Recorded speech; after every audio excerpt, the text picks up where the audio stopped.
Bienvenue sur le podcast de Comptatech, le média de l'innovation comptable. Bonjour à toutes et à tous et bienvenue dans ce nouvel épisode du podcast Comptatech. Aujourd'hui, j'ai le plaisir de t'accueillir Laurie. Tu es dirigeante fondatrice de la société Bien dans tes pompes. C'est ça. Bien dans mes pompes plutôt. Ouais, bien dans tes pompes. Tes pompes, Ouais. ok. Tu as suivi un parcours classique expertise comptable, travaillé en cabinet, et puis tu t'es récemment reconverti pour faire du coaching, notamment et accompagner les gens de la profession. Exactement. Et puis on va du coup parler de tous les problèmes qu'il y a dans cette profession et comment tu les aides. Et des solutions. Et des solutions, voilà, c'est ça. Et peut-être aussi, si on peut donner des tips un peu actionnables aux gens qui nous écoutent, des actions qu'ils peuvent commencer à prendre eux-mêmes ou elles-mêmes. Et puis ensuite, peut-être ce que toi tu fais, l'approche que tu as. Ouais, totalement. Est-ce que je peux peut-être te demander de commencer par te présenter un peu, justement, comment t'en es venu à l'expertise comptable, si on reprend tout au début, quoi. Ouais, avec plaisir. Alors, comme beaucoup de personnes de la profession, pour être très honnête, la comptabilité n'est pas une vocation chez moi. C'est le fruit d'une orientation que l'on m'a donnée au lycée. Et cette orientation, finalement, me convenait, puisque moi, j'avais ce désir de faire du droit. Et que par le cursus STT, on avait du droit. Ça me permettait d'entrer dans la filière à la post-bac du droit. Du coup, j'y vais. Et en fait, j'y trouve beaucoup de facilité dans la comptabilité et je découvre que le droit ne me convient pas du tout. Ok. Ils ont bien fait leur boulot d'orientation. Exactement. L'aspect très théorique et très par cœur ne me convenait pas à moi. Donc, je passe mon bac STT à l'époque et je continue BTS, DCG avec beaucoup de facilité. Je pense que j'y ai trouvé une zone de confort que je n'avais pas forcément soupçonnée à la base. Et je vais jusqu'au DSCG, jusqu'au DEC, et je m'arrête au mémoire parce qu'à ce moment-là, c'était trop d'investissement pour moi. Je me suis arrêtée là. Tout ça, le DEC, tu travailles déjà en cabinet en parallèle? Exactement. J'imagine, ouais. Exactement. Je commence en alternance en 2008 dans un cabinet d'expertise comptable à taille humaine. Au moment du DCG, du coup Au DSCG. DSCG, ouais, okay. Le DCG, je l'ai fait en continu. Okay.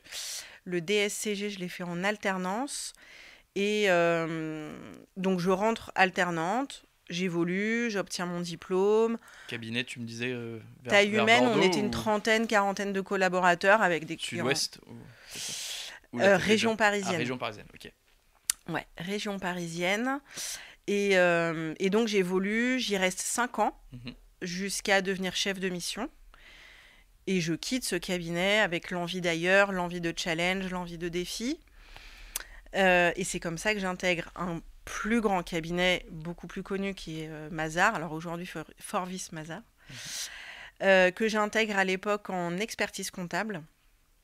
Et en fait, assez rapidement, il y a une restructuration interne qui se fait et qui nous offre l'opportunité de choisir entre l'expertise comptable, le conseil ou l'audit middle market. Je fais le choix de partir en conseil parce que c'était une belle opportunité et c'était une des raisons pour lesquelles j'ai voulu intégrer ce genre de structure. Et donc, je pars et je fais 6 ans de conseil. Okay. 6 années absolument passionnantes. J'ai accompagné des grands comptes, des ETI sur des problématiques d'optimisation de process, de renfort opérationnel, ce genre de choses. Et au bout de 6 ans, ma vie perso s'en mêle, je deviens maman et je ressens le besoin de plus de stabilité et qui est très personnel parce que beaucoup de personnes restent dans le conseil en ayant une vie de famille. Donc, c'est vraiment un désir très perso. Mais en tout cas, moi, j'y voyais plus d'autonomie dans mon calendrier, dans la gestion de mon planning, dans la gestion de mes déplacements, etc. Donc, je reviens en expertise comptable. Chez Mazars. Chez Mazars, toujours. Je retrouve mes premières amours et du coup, mes premiers collègues. Et c'était vraiment hyper sympa.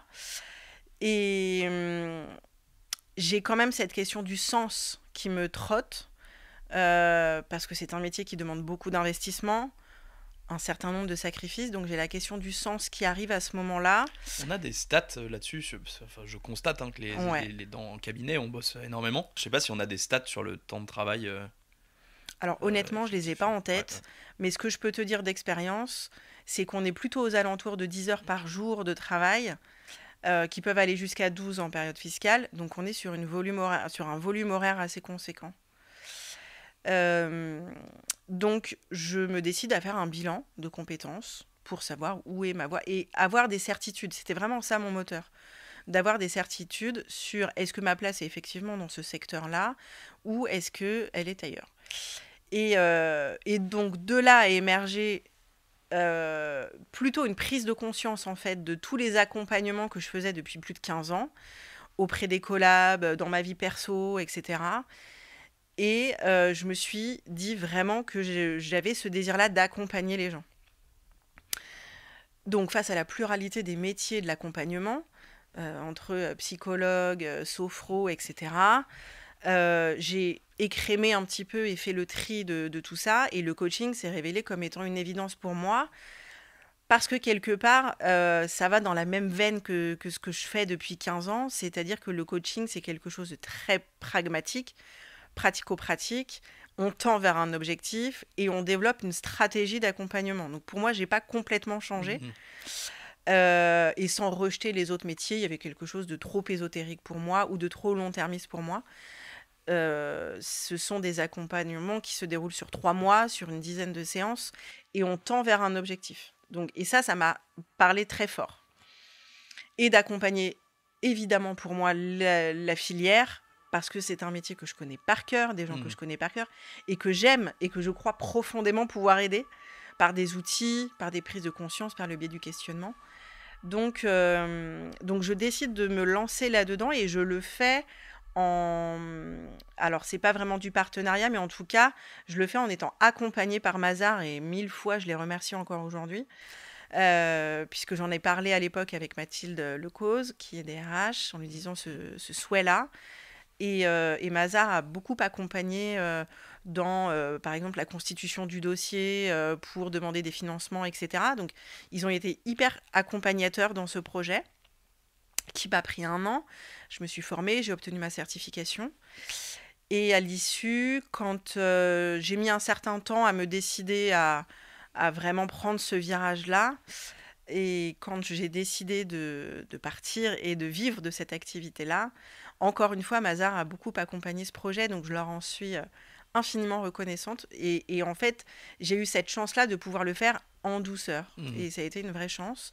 Et aujourd'hui, donc depuis 2023, je me dédie à 100% à cette activité-là, et avec grand plaisir. Et alors du coup, tu dis que tu t'es formée pendant 1 an ? Exactement. C'était où ? C'était en physique, en ligne Alors, c'est en physique.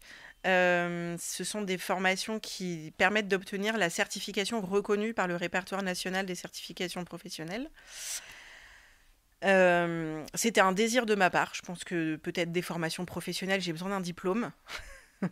Il y a d'autres formations qui ne sont pas diplômantes. Tu vois, il y a des formations qui sont très prestigieuses, HEC et d'autres, et qui ont un très bon niveau et une très bonne qualité de formation.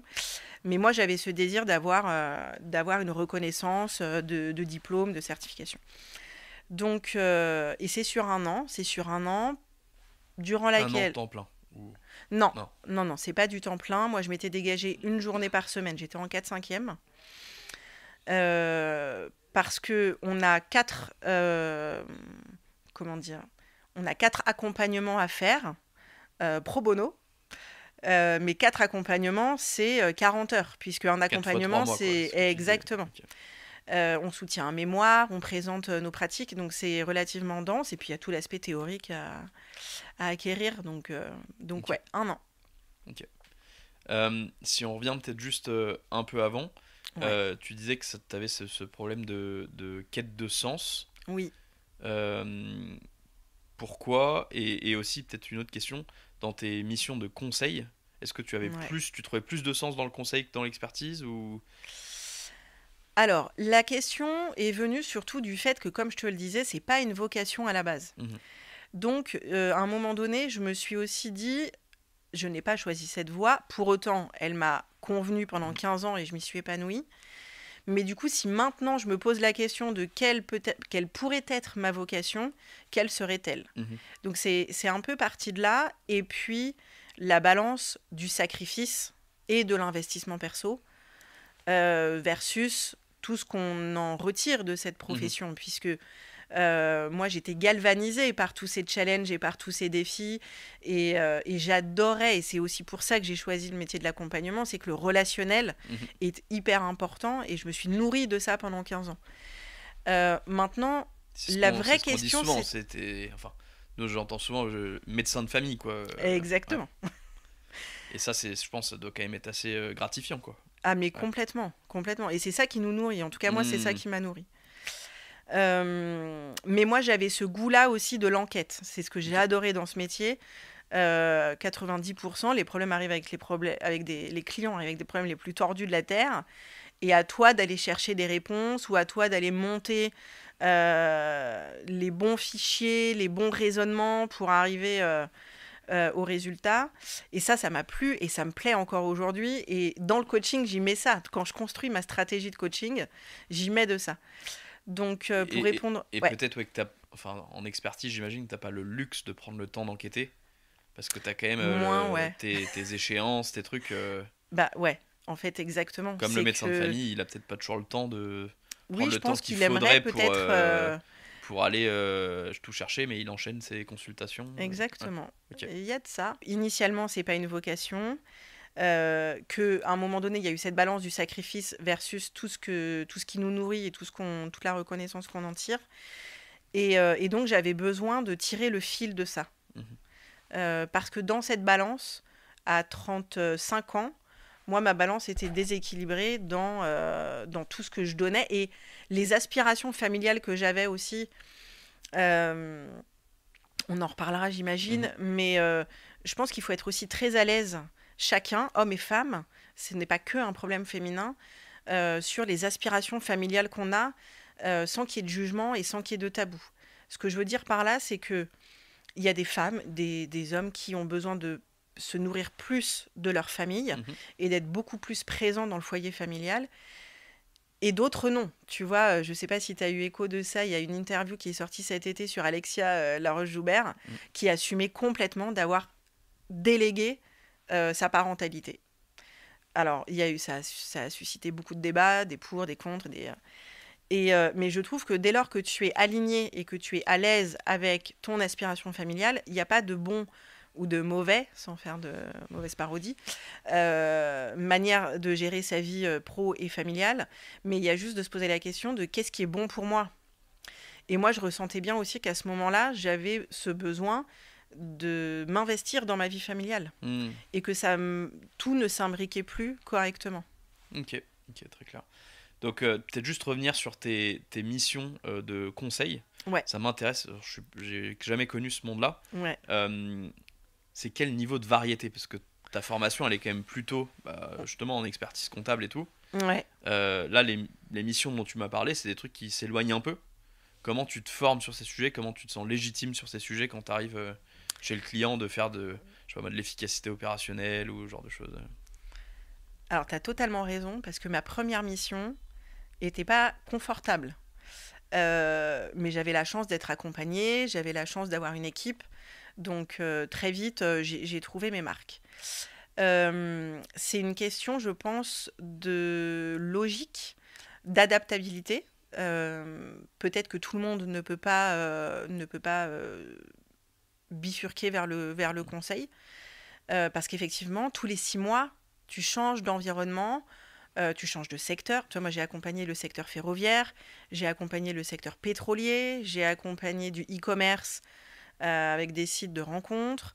J'ai accompagné le secteur du bâtiment. Donc, en fait, à chaque fois, tu t'imprègnes des problématiques sectorielles, tu t'imprègnes des problématiques du service. Et moi, j'ai accompagné des problématiques de démat, tu vois, d'automatisation des process. J'ai accompagné des problématiques de restructuration des structures de financement suite à différentes réformes, et notamment dans le secteur ferroviaire. On n'est jamais seul, et ça, c'est un vrai atout. Mais moi, je me suis passionnée justement par le fait de me documenter avant, de m'investir dans les nouveaux sujets et de réussir la mission. Et ça, c'était hyper galvanisant et hyper nourrissant. Donc pour moi, c'est à la portée de tout le monde, vraiment. Puisqu'on parle bien du conseil comptable, c'est vraiment à la portée de tout le monde.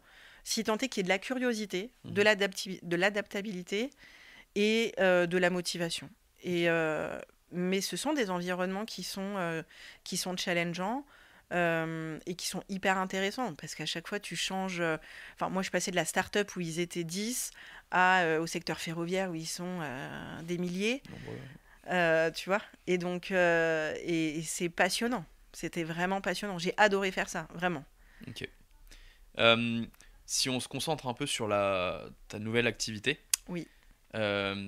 Qu'est-ce qui, d'abord, si on se concentre du coup plutôt sur ta nouvelle activité, quels sont d'après toi les problèmes fondamentaux que rencontrent les femmes et les hommes dans l'expertise comptable qui les amènent peut-être un jour à bosser avec toi, à se faire coacher? Il y a 2 problèmes véhiculés par des croyances très fortes. La première problématique, c'est le sujet du sens. Et c'est très nouveau. Je m'explique. On fait partie d'une génération, la génération des 30-45 ans. Ils sont vraiment pris en étau, un peu, entre 2 générations complètement extrêmes. La génération de nos parents qui étaient très vaillants dans le travail, très forts, qui tenaient comme des bons soldats. Et la génération qui nous suit et qui nous pousse, qui est une génération beaucoup plus affirmée, beaucoup plus assertive, qui a besoin de projets, qui se nourrit par la variété des projets, par la variété des missions. Et cette génération des millénials, les 30-45, qui est un peu perdue entre ces 2 générations-là et qui est un peu en perte de repères. Donc le premier besoin, la première motivation souvent, c'est de retrouver du sens et de retrouver des repères. Entre ces 2 générations complètement extrêmes. En tout cas, je me reconnais quand tu décris ça avec ma petite sœur et mes parents. Mais c'est impressionnant. Et donc du coup, il y a une vraie perte de repères à reconstruire et qui se reconstruit hyper facilement en fait. Avec des outils, des activités, on les reconstruit hyper facilement. Donc ça, c'est le premier besoin, c'est les repères et le sens. Et donc, où est ma place ? Et la deuxième motivation, ça va être l'équilibre. Peut-être juste, j'en profite, la plupart des gens qui viennent bosser avec toi, ils sont des millennials ou c'est plutôt des gens plus... On est plutôt sur des millennials. Les 30-45. Et est-ce que ça c'est 50, parce que mais c'est plus 30-45 souvent on dit que ton expert comptable a souvent le même âge que toi? Oui. Est-ce que c'est un peu aussi que ton coach a le même âge que toi ou... J'ai 39 ans, donc je suis hyper dedans. Et c'est ce qui me permet aussi de mieux comprendre les problématiques. Et je vois bien, en fait, cette génération qui est vraiment un peu tiraillée entre deux générations, un modèle qu'on a voulu calquer, parce qu'on s'est tous calqués sur le modèle de nos parents. Donc ce côté un peu vaillant, dur au travail. Et la génération qui nous pousse, qui est beaucoup plus affirmée et auprès de laquelle on a des choses à apprendre. J'entends parfois, c'est des enfants rois pour y gâter. Pas que, et je trouve que c'est hyper réducteur de dire ça. Je pense qu'il y a beaucoup à apprendre d'eux. Mais du coup, ça crée ce flou, en fait, entre ces 2 générations. Et la deuxième motivation, c'est le surmenage, l'épuisement professionnel, le déséquilibre. Souvent, on vient me voir en me disant la prochaine période fiscale, je ne tiens pas, il faut que je retrouve du souffle, il faut que je retrouve de l'équilibre. Et tout ça avec un bon terreau de croyances hyper ancrées que le métier est dur, qu'il faut se faire mal pour y arriver, que les rémunérations sont très bonnes, donc on le doit bien. Il faut bien souffrir un peu pour avoir ce niveau de rémunération, couplé avec la culpabilité d'autres métiers travaillent beaucoup plus et sont beaucoup moins bien payés, type agriculteur, type infirmier, type... Et donc, ces croyances-là, ce terreau de croyances hyper ancrées, qui, à mon sens, sont à déconstruire ou à voir différemment, noie un peu, tu vois, engraine un peu le flou, tu vois, de tout ça, quoi. Donc, il y a ces croyances-là à travailler, ce terreau-là. Avec j'imagine, un côté où tout le monde envie aux experts comptables la récurrence du business model. Et du coup, tu ne vends plus vraiment du temps. Tu vends ton 0,6 et tu es un peu corvéable à merci, quoi, j'imagine. Souvent, j'entends que l'expert comptable, il se sent un peu le syndrome Superman, quoi, ou Superwoman. Exactement. Ouais, que vu que tu es généraliste, mais tu es le conseiller du client, tu dois l'aider sur tout, quoi. Exactement. Tu peux te sentir mal de tout ce qui arrive à ton client. Ouais, totalement. C'est un peu l'image que je prends souvent. L'expert comptable, il fait partie des notables du village, avec le médecin, l'avocat, l'expert comptable, le notaire. Et c'est les infaillibles, c'est exactement ce que tu dis. Infaillible. C'est les infaillibles qui ont réponse à tout, tu vois, qui vont solutionner tous les problèmes, qui n'échouent pas. Et en fait, ils portent en plus cette espèce de posture un peu jupitérienne, tu vois, qui est hyper dure à porter. Et ça rajoute à la pression quotidienne des experts comptables. Effectivement, je partage totalement. Et en plus, je sais que tu en parles souvent et je partage ce que tu dis, ce sont des chefs d'entreprise. Ce ne sont pas que des experts comptables. Donc, ils ont la stratégie à penser, la vision, les problématiques RH, les problématiques de recouvrement, enfin, toutes les problématiques autour du chef d'entreprise et qu'on minimise. Et est-ce que, alors ça c'est peut-être un peu à côté, mais est-ce que le fait qu'il y ait la facture électronique, l'IA et en gros tout un tas de bouleversements qui approchent dans la profession, est-ce que tu vois que ça augmente un peu le niveau d'anxiété ou pas Alors, pour moi, il y a deux points. Il y a les experts comptables qui sont très résilients. Parce qu'on est quand même dans une profession hyper résiliente. Tous les ans, on nous change la donne. Tous les ans, la loi de finances... Tu es habitué à ne pas être dans une zone de confort. Exactement. C'est une profession hyper résiliente. Donc, les experts comptables sont plutôt confiants. Enfin, je ne les sens pas angoissés de ça. Plutôt confiants dans leur capacité à amortir le choc. Du côté des équipes, il y a plus d'anxiété. Parce que autant l'expert comptable, donc chef d'entreprise, visionnaire, peut être lui rassuré pour lui, autant les équipes ne le sont pas forcément sur quel va être notre avenir, etc. Et je pense que ça fait partie des enjeux des experts comptables associés, fondateurs de leur cabinet, que de donner une vision et que de rassurer justement sur ces problématiques-là. Ok, super clair, merci beaucoup déjà. Du coup, quand quelqu'un vient te voir pour un de ces deux problèmes-là, par où tu commences? J'imagine d'abord tu fais un peu comme j'ai fait là, tu leur demandes de raconter leur vie Alors, ils me racontent leur histoire. C'est ce qui est d'ailleurs passionnant dans le fait d'accompagner de l'humain, c'est que tu te rends compte justement que derrière cette carapace ou derrière cette posture un peu de super-héros, tu vois plein de failles. Et ils s'autorisent à les dire et à les donner que dans ce cadre confidentiel avec un coach ou un thérapeute, mais ils s'autorisent à ça que dans ce cadre-là. Donc, d'abord, ils me racontent leur histoire et je prends connaissance de leur histoire. Est-ce qu'ils viennent, désolé, je t'ai interrompu, est-ce qu'ils viennent pour une de ces deux raisons-là que tu viens de mentionner, ou est-ce que souvent ils viennent avec plutôt un fait plus anecdotique, entre guillemets, et toi, en creusant, tu te rends compte que le problème profond, c'est ça ou... À 90%, on tourne autour du sens, de la place et de l'épuisement. Je demande ça parce qu'on avait fait un épisode, par exemple, avec Hervé Granet, que je salue, et qui disait c'est plutôt des situations qui menaient les gens à venir le voir. Typiquement, le départ non prévu d'un dirigeant ou d'une dirigeante d'un cabinet, et puis d'autres qui... Et donc là, faut gérer une situation. Et je pense que c'est très... je suis d'accord. Et je pense que c'est très représentatif de la population qui l'accompagne, et notamment des dirigeants. Je pense que les dirigeants, vraiment, vont chercher un accompagnement parce qu'un événement a déclenché un inconfort ou une solution à laquelle il faut trouver une solution. Sur la strate que j'accompagne, qui est beaucoup plus managériale, donc on parle du chef de mission au directeur de mission, ils vont plus être sur le quotidien. Ça va plus être l'aspect chronique, en fait, de leur problème et l'usure qui va les amener à moi. Et c'est plutôt d'ailleurs, chez nous, chez Penny, on va proposer du coaching à certains collaborateurs, certaines collaboratrices. C'est plutôt des gens qui viennent d'eux-mêmes ou des gens envoyés, entre guillemets, par leur employeur Ils viennent d'eux-mêmes. Et la plupart viennent d'eux-mêmes sans même que leur employeur le sache. Ok.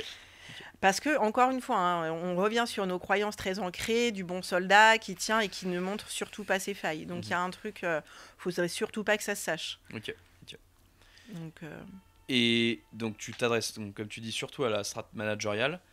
Comment tu vas, du coup, derrière, essayer de les aider? Est-ce qu'il y a peut-être des cas un peu types que tu peux nous partager, des conseils que tu donnes donc, je crois que tu disais, c'est sur 3 mois.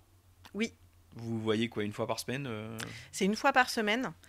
Il y a une première porte d'entrée qui est un accompagnement d'1 mois.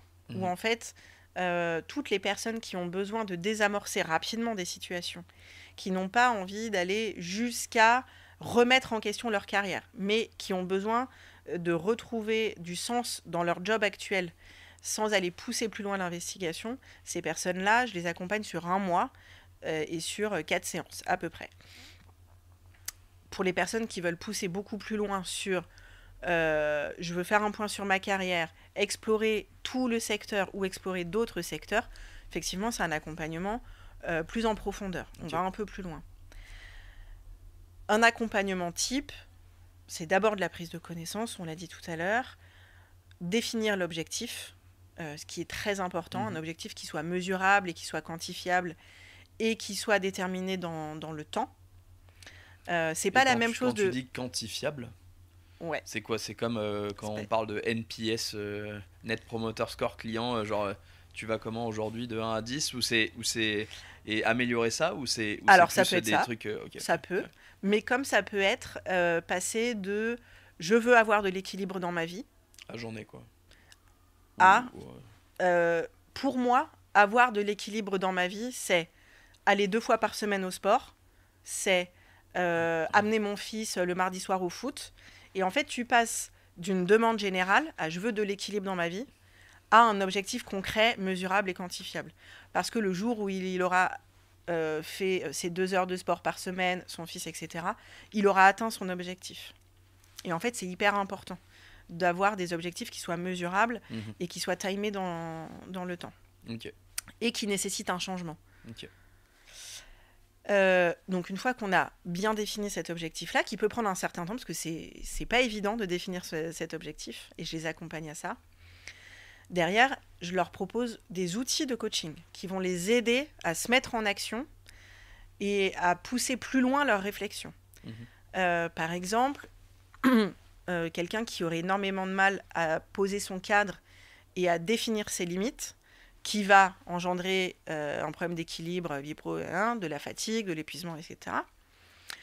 On va travailler son lâcher-prise, on va travailler sa zone de contrôle, ce sur quoi il a de l'influence, ce sur quoi il n'a pas d'influence. Et en fait, ça les met en action et ça les responsabilise vis-à-vis de leur objectif. Je suis en train de le faire en ce moment avec une expert comptable qui me dit, tu vois, rien qu'en faire ça, moi qui redoute la période fiscale à venir, rien que de travailler sur mes zones de contrôle et mes zones hors contrôle et savoir qu'est-ce que je peux faire du coup comme action dans mes zones de contrôle et sur quoi je peux lâcher prise là où je n'ai pas de contrôle, elle me dit déjà rien que ça me permet d'y voir beaucoup plus clair. Tu vois. Donc c'est des outils de coaching. Donc c'est un outil de coaching parmi tant d'autres. Je leur propose aussi des outils de communication. Une fois qu'on a défini le cadre, une fois qu'on a défini les limites, ou une fois qu'on a défini l'objectif, ça peut être... ils ressortent de cet accompagnement en ayant la certitude de vouloir négocier une augmentation et se dire, voilà, moi je reste, mais il faut que je sois plus valorisé. Et ils ont un plan d'action dans lequel ils ont une méthode, des outils pour savoir comment communiquer avec son expert comptable. Cette demande-là, c'est un outil qui est issu de la communication non violente. Donc, c'est tout un protocole. Ils repartent outillés avec un plan d'action et des outils. Et donc, ils sont hyper sereins sur, voilà ce que je fais la semaine prochaine, dans 1 mois, dans 2 mois, dans 3 mois. Et alors, depuis le début, tu dis que tu t'adaptes, enfin, tu sers spécifiquement, notamment, cette industrie que tu connais bien. Oui. Tu disais un peu quels étaient les 2 problèmes profonds pour lesquels les gens viennent te voir. Qu'est-ce que tu penses qui est spécifique à l'industrie de l'expertise comptable qui vient peut-être aggraver ces problèmes ou versus d'autres industries, et chaque industrie a ses avantages, ses inconvénients quoi, mais... Les critères aggravants, il y en a. On est une profession qui est ultra soumise au délai. Et on est la profession la plus soumise au délai. on a des délais à peu près tous les 15 jours. Entre les TVA, CVAE, IS, l'IAS, etc. Donc en fait, on n'a pas le temps de reprendre son souffle. Et ça, c'est vraiment un critère aggravant de stress, de pression et d'anxiété. Des croyances très fortes, justement, de il faut tenir, etc.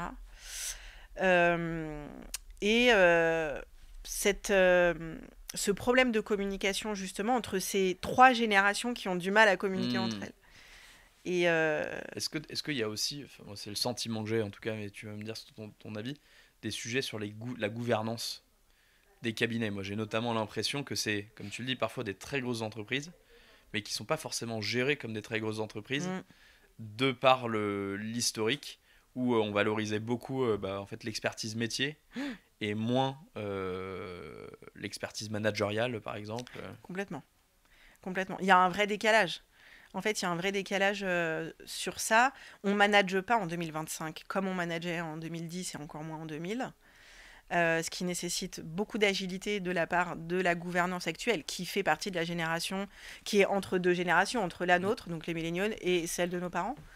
Donc c'est un vrai sujet. Et sur la génération qui arrive, et un peu la nôtre, les ambitions ne sont pas les mêmes. C'est-à-dire qu'avant, on rêvait du trône, tu vois, on avait la voie royale, et il fallait passer les échelons, les grades, etc. Et on avait tous ce rêve ultime d'être assis à la place du roi et d'attendre d'être adoubé, voilà. Et aujourd'hui, c'est plus du tout ça. Moi, j'entends souvent des experts comptables, plutôt dirigeantes, dire je comprends plus, ils veulent plus s'associer, les jeunes, etc. Quoi. Ouais. Et c'est un vrai sujet de dissonance en fait entre 2 générations et entre 2 aspirations. Aujourd'hui, la génération qui arrive et la nôtre ont soif de projets, ont soif de vision. Moi, j'ai beaucoup entendu dire les associés ne font pas rêver parce que malgré un statut, malgré une rémunération, ils ont une vie. Ils n'ont pas de vie. En fait, ils ont une vie ultra chargée. Donc aujourd'hui, on court après le projet, on court après la vision. Et en fait, je pense qu'il faut l'accepter. Je pense qu'il faut l'intégrer dans ces modèles. Je pense qu'il ne faut pas lutter contre. Je pense qu'il ne faut pas se faire du mal à se dire mon collab, je l'ai formé, au bout de 3 ans, il part. Je pense qu'au contraire, je pense qu'il faut accompagner ce nouveau modèle. Je pense qu'il faut repenser les modèles en se disant que le turnover est approximativement entre 2 et 3 ans. Et ne pas subir ça en se disant c'est OK. Et en fait, comment j'organise mon cabinet pour que ça fonctionne ? Un collab qui croit en une vision ou qui croit en un projet, il restera peut-être pas 10 ans, mais les 2 années durant lesquelles il restera, il va se donner à 1000%. Il va s'investir. Je pense aussi qu'il faut par un biais quelconque, de rémunération variable. Enfin, tu vois, vraiment les motiver et les accompagner à ça, ce qui n'est pas forcément dans l'ADN des experts comptables. Mais je pense qu'on tend vers ça.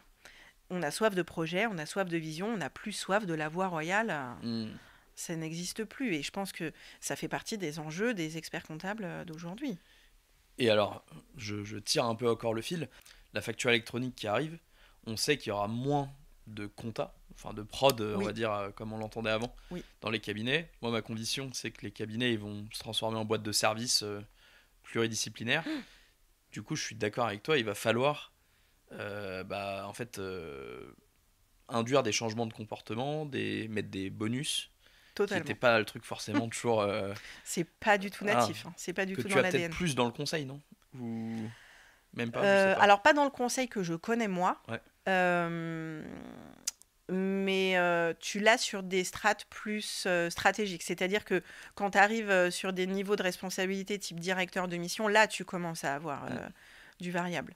Mais du coup, ça dépend. Il faudra que tout le monde ait ça, quoi. C'est ça, ou pour donner plus de sens ou... Je pense que... Alors, après, c'est tout un modèle à repenser. C'est toute... la stratégie n'est pas forcément évidente à mettre en œuvre. Mais je pense que si on veut préserver des talents, même à court terme, c'est le triptyque, quoi. C'est la vision, le projet et la rémunération. Enfin... Sinon... Et ils ont... et en plus, tu vois, je vais plus loin, c'est que... on est dans une génération qui a besoin d'efficacité versus la nôtre qui vendions ou qui croyions qu'on était reconnu par le temps passé. On vendait du temps. Aujourd'hui, on ne vend plus du temps. On vend de la qualité, on vend de la valeur. C'est un vrai changement de paradigme. Et autant les dirigeants doivent s'en enquérir, autant les collaborateurs aussi. Tu vois. J'aimerais revenir sur un point, c'est tu disais que toi, un des trucs qui a pas mal poussé un changement de carrière, c'est le fait que tu es devenue maman. Ouais. Quelle est la place tout simplement des femmes, des mamans dans l'expertise comptable? Est-ce que c'est facile? Ou est-ce que justement, il y a pas mal de challenges? Alors oui, il y en a. Maintenant, on connaît les statistiques. Alors, je ne serai pas capable de te donner les statistiques exactes, mais en tout cas, on connaît en proportion le nombre de femmes expertes comptables dirigeantes versus le nombre d'hommes. Et effectivement, le chiffre est très faible. Maintenant, je pense qu'il y a une vraie co-responsabilité là-dedans. C'est-à-dire que ça serait trop facile pour moi de dire que ce plafond de verre, il est à l'unique responsabilité des hommes et de l'organisation. On en parlait tout à l'heure, c'est aussi de nous, des femmes, et des aspirations qu'on a. Moi, si j'ai arrêté d'évoluer, je pense que j'ai une responsabilité là-dedans. Et à un moment donné, il faut aussi se l'assumer et pas se victimiser à 100% sur cette problématique-là. Mais il y a un vrai truc à repenser dans l'organisation et dans la philosophie générale du métier, parce qu'une femme qui évolue quand même dans ce métier-là, c'est aussi une femme qui a besoin de sacrifier un petit peu de temps perso. Et c'est plus entendu aujourd'hui qu'une femme sacrifie du temps perso qu'un homme. Donc, mais c'est un vrai problème sociétal. En fait, c'est au-delà du secteur de l'expertise comptable. C'est un vrai sujet sociétal de comment les organisations, entreprises et autres organisations intègrent la vie familiale et la vie perso, en fait, dans leur modèle. Le sujet, il est vraiment là. Donc, oui, il y a peu de femmes, il y a beaucoup moins de femmes. Moi, je les accompagne beaucoup à ça, parce qu'il y a une culpabilité entre je voudrais, mais je veux pas, mais je peux, mais je peux pas, et cette perte de repère. Donc, quand on repose les bases, et c'est à ça que je les accompagne, c'est vraiment de reposer les bases entre vos valeurs, les besoins qu'elles ont, leur personnalité et leurs compétences. Et une fois que tu as posé les fondations, en fait, tu peux construire dessus. Mais sans poser les fondations, tu ne peux pas construire dessus. Il faut prendre le temps de se poser les bonnes questions au début, quoi. Exactement. Okay. Exactement. Et il y a une histoire que je raconte assez souvent et qui est assez parlante, c'est l'histoire d'une tomate qui vit dans le désert. Et en fait, cette tomate, elle est dans le désert et elle ne fait que pourrir. Elle n'arrive pas à grandir, elle n'arrive pas à éclore. Et à côté d'elle, elle voit des cactus qui sont verdoyants, qui sont étincelants, ouverts, etc. Et en fait, cette tomate, elle se dit, on est au même endroit, on a le même ensoleillement, on a le même terreau, pourquoi lui pousse et pas moi? Et en fait, la vraie question à se poser, c'est pas tant pourquoi lui... Et c'est ça qui nous travaille, et c'est ça qui fait qu'on s'en sort pas. C'est qu'on est tous des tomates qui regardent les cactus à côté et à se dire pourquoi pas moi? Et ce qu'on travaille ensemble, c'est le terreau. En fait, c'est quoi ton terreau à toi? Et tu verras que quand on aura trouvé le bon terreau, ta tomate, elle va pousser, elle sera magnifique. Et il y a une deuxième question sous-jacente à ça, au-delà du terreau, c'est qu'une tomate en hiver ne pousse pas. Donc il y a aussi la question de la saison. Moi, par exemple, il y a 15 ans, je ne me serais pas reconvertie. C'était même pas dans mon... Donc il y a aussi un timing, il y a aussi un temps. Et il y a aussi une question de saisonnalité. Donc, c'est à ça qu'on travaille. C'est quel est ton terreau dans lequel tu peux trouver ta place, retrouver confiance. La confiance, elle est liée à ça. Évidemment qu'une tomate, elle n'aura pas confiance en elle en plein milieu du désert, parce que c'est pas possible. Et c'est pas... toutes les personnes que j'accompagne me disent « je n'ai pas confiance en moi ». Il n'y en a pas une qui m'a pas dit « j'ai pas confiance en moi ». C'est un vrai sujet. La confiance, elle vient aussi quand on retrouve ses repères, on sort du flou. Le truc de génération un peu dans le flou. Et c'est ça. Et je retrouve mon terreau. Le terreau, c'est ma petite sœur, valeur, qui besoin. est la génération milléniale, elle a confiance en elle. En tout cas, c'est l'impression que j'ai. Non, mais c'est l'impression qu'on a, c'est que les millennials ont plus confiance en eux. Ou en tout cas, vont plus facilement affirmer leurs attentes ou leurs aspirations. C'est ça. Donc, on répond à cette question. Moi, je travaille avec toutes les personnes avec lesquelles que j'accompagne. On travaille pour rester dans l'image. On travaille le terreau et la saison. Est-ce que tu peux nous donner des conseils pratico-pratiques pour ceux qui nous écoutent, qui sont pas encore prêts à franchir le pas d'aller voir un ou une coach, Ouais. Mais qui se posent des questions, par où tu commences est-ce que tu prends une feuille blanche et tu notes tes... Alors, pourquoi pas? Il y a des exercices qui sont très simples à faire en autonomie, tu vois, pour retrouver confiance en soi. La ligne de vie, tu vois, tu traces un trait et tu répertories, depuis à peu près tes 18 ans, tu répertories toutes tes réussites, tes périodes un peu moins fastes. Alors, je voudrais pas parler d'échecs, mais des périodes plus de repli, on va les appeler comme ça, etc. Et à chacune des périodes, tu te poses la question de quelles compétences tu as mis en œuvre, quelles ont été tes réussites, quel contexte, etc. Quelle a été la reconnaissance que tu as eue, etc. Et sur les périodes de repli, comment tu t'en es sorti, qu'est-ce que tu as mis en œuvre pour t'en sortir. Et en fait, tu te rends compte que quand tu as cette photographie-là, c'est une première prise de conscience de je suis quand même capable de faire beaucoup de choses et j'ai fait plein de belles choses dans ma vie. Ça, c'est la première chose. Et la deuxième chose, je voudrais rassurer toutes les personnes qui ont peur d'aller voir un coach en ayant cette peur de « mais moi, je ne veux pas tout changer. Je ne veux pas changer radicalement. Je ne veux pas changer de métier. » Non, vraiment, ce n'est pas l'objectif du coaching. En aucun cas, l'objectif, c'est de tout changer. L'objectif, c'est d'atteindre l'objectif initial, d'avoir un équilibre de vie, etc.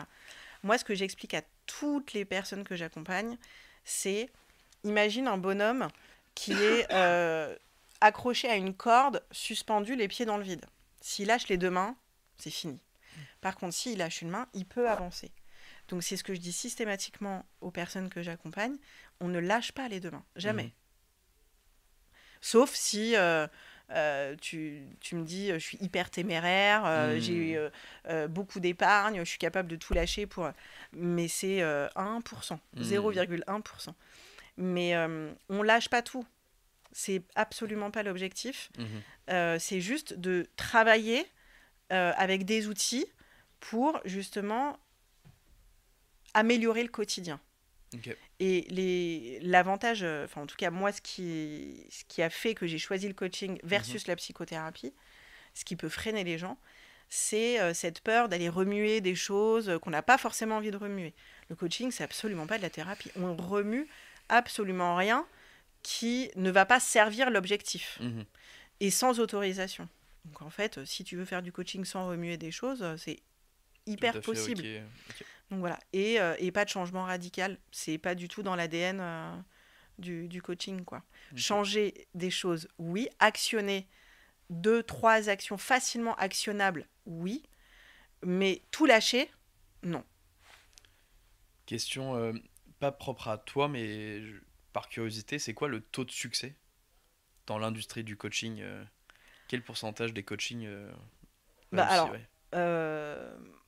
moi, je vais prêcher pour ma paroisse. Moi, toutes les personnes ont été convaincues et ont changé quelque chose dans leur vie. Même si c'est des petites choses, en fait. Toutes les personnes, tu vois, j'ai accompagné une chef de mission qui, justement, n'arrivait plus à organiser son travail et qui était débordée. Et en fait, elle n'arrivait plus à reprendre son souffle. Et rien qu'en lui faisant cet exercice de ta zone de contrôle, hors contrôle, qu'est-ce que tu peux actionner toi, de qui tu dépends, etc. Elle l'avait jamais fait. Et en fait, rien que de faire ça, elle me dit, mais en fait, je fais ça à toutes mes clôtures. Et j'ai appris à me délester de la culpabilité, du retard, et j'ai appris à me délester de ce truc un peu omniprésent de je dois tout faire.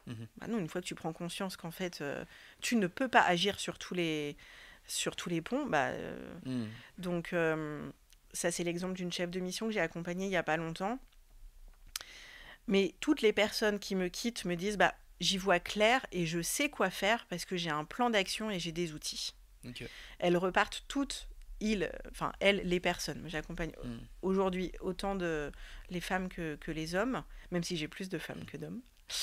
Mais elles repartent toutes outillées et avec un plan d'action. Et c'est ça qui leur permet de voler de leurs propres ailes. Et donc tu disais que ça dure 3 mois.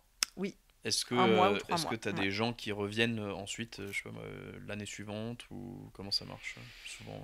Alors ça m'est arrivé quelques fois sur des problématiques autres. Alors toujours dans le domaine professionnel, hein, mais ça peut être sur j'ai avancé dans mon projet et du coup là j'ai besoin de faire 1 ou 2 séances pour débloquer tel ou tel point. Donc ça peut arriver. Okay. Effectivement. Mais de toute façon, on est toujours en contact parce que je fais toujours des points de suivi à 6 mois et à 1 an. Okay. Donc, je suis toujours très curieuse de savoir si ce qu'ils deviennent. Ouais. Ouais. Okay. Donc, et la plupart du temps, ça marche. Ils s'épanouissent vachement, soit parce qu'ils ont changé de carrière, soit parce qu'ils ont changé leur manière de fonctionner. Et la plupart arrivent à changer leur manière de fonctionner.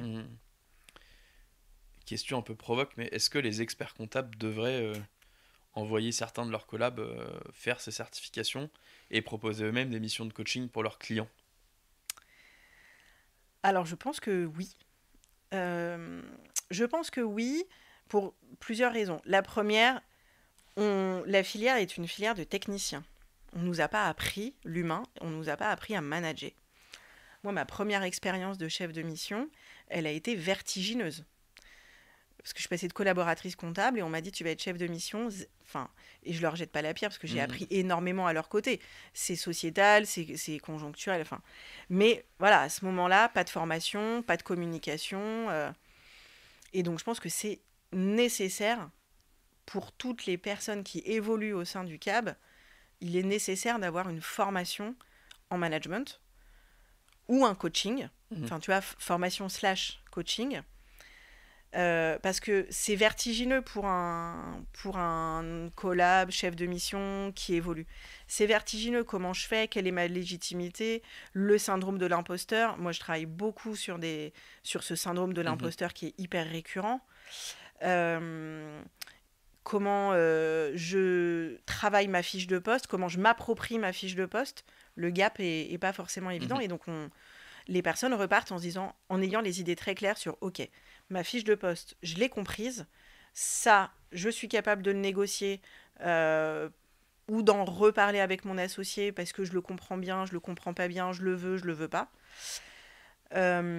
Donc, sur la partie effectivement managériale, je pense qu'il y a un vrai travail à faire de coaching auprès de toutes les... Et comme tu dis, je pense que ça, pour le coup, c'est à mon avis, en France, on sous-estime complètement. Oui. Après, nous, notre première boîte, on l'avait vendue à Booking, là-bas.